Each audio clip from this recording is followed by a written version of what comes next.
kind of hard to make it out today. Some days it's a lot louder than others depending on how hot the engine is. Like the hotter the engine, the more noticeable it is.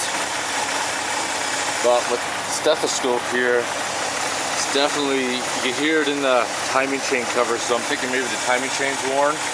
Other things that are leading to me that might be the timing chain is that before I went on my trip, my vacuum was at about 17 inches.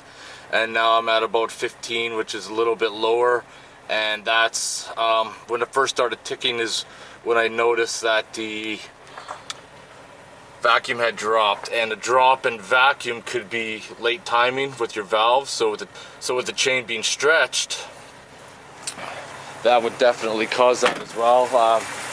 Rough idle and stuff. The engine is not burning any oil, and once you rev it up, noise goes away.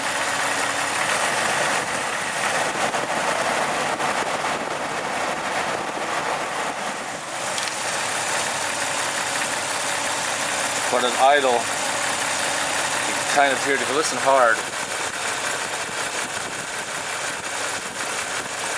Underneath here, you can definitely hear it more if you listen.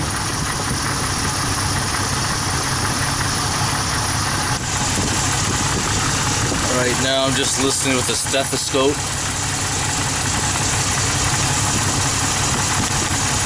So as I explained in the video earlier, with that kind of, sounds like something's loose, almost like a lifter but not quite, kind of as if something's kind of like tapping.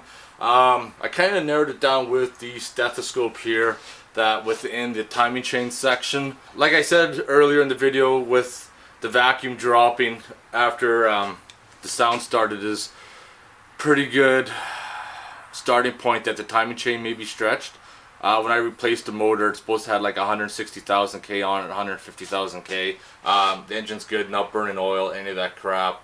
So I'm gonna order a timing chain and tensioner, and we're gonna see if maybe that's the case. If not, it could be something deeper, but if not, it's another video for you guys to watch how to change the timing chain in the Jeep. But anyways, I'm gonna let my video go at that. If you have any questions or comments, post them below. Otherwise, thanks for watching, and as soon as I'm done the BMW, we'll get started on changing the timing chain. Yeah.